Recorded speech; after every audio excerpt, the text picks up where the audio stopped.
largest economies in the Middle East, a technologically and academically rich nation, a functioning democracy which safeguards freedoms of religion and expression in the region.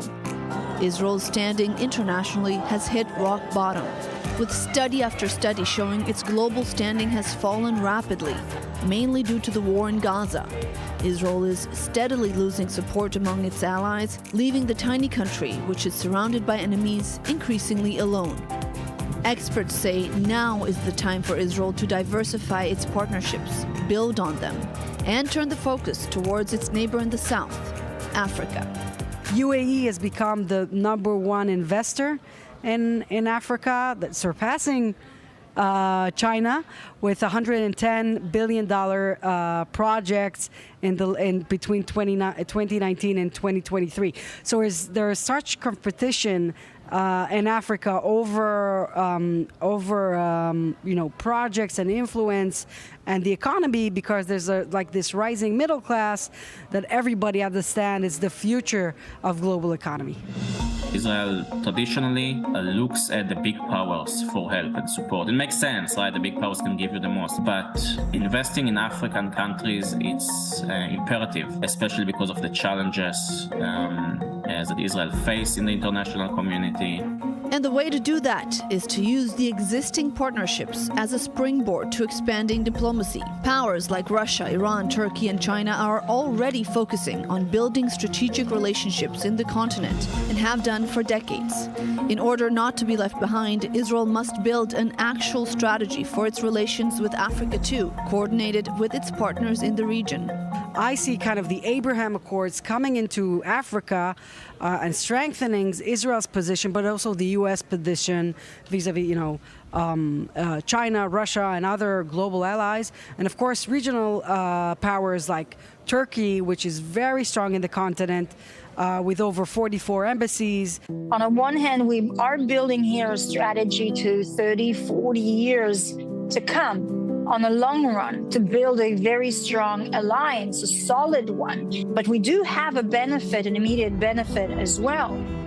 For example, Ethiopia has changed its pattern of voting at the United Nations. We have to have this strategic dialogue, both with the U.S. but with the UAE. We have this both advantages that each of us is bringing to the table. Why not cooperate and this way, strengthening this Abraham Accords alliance and bring much more value to it. And I've seen cooperation starting to grow, but we need it in a much faster pace and a much more higher priority. In addition, cooperating with partners on projects in Africa not only strengthens the existing relationships, but plans for the future to come. It's a strategic alliance with some of the European countries as well, who understand the threat of expansion of other more aggressive or radical countries, and then taking over these areas. Iran's expansion in the Middle East has brought the region into war, with Israel fighting a multi-front war against Iran's proxies. The African continent is the future. What is happening in the Middle East is a symptom that is starting to happen in Africa as well. Unless we build a strategic plan to push that out, to collaborate and to build channels and to build bridges, someone's going to go into this vacuum. We need to see how we build on philanthropy, on business, on security together, and on top of that, to have also some political diplomatic influence as well in collaboration together. The main point for me is there is a once-in-a-generation opportunity to reshape Israel's position in Africa, but not just Israel, U.S.'s position in Africa, along with its allies, with the UAE, Saudi Arabia, Italy perhaps, and others. But this is the most important thing, and this is what we have to promote, and this is the big opportunity. And of course, there are challenges and dangers, and that coalition could really help alleviate some of the dangers as well. Several countries in Africa, in particular in the Sahel, have seen a proliferation of militant Islamist groups. As the continent struggles with the rise of terrorism, Israel can help. The terror threat in Africa is actually growing. So definitely ISIS and Al-Qaeda over there are benefiting from that because there is no reign, there is no regime, there's no sovereignty in those places.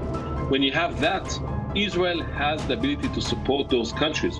We have the knowledge, we have the capabilities, so we can use that to our advantage.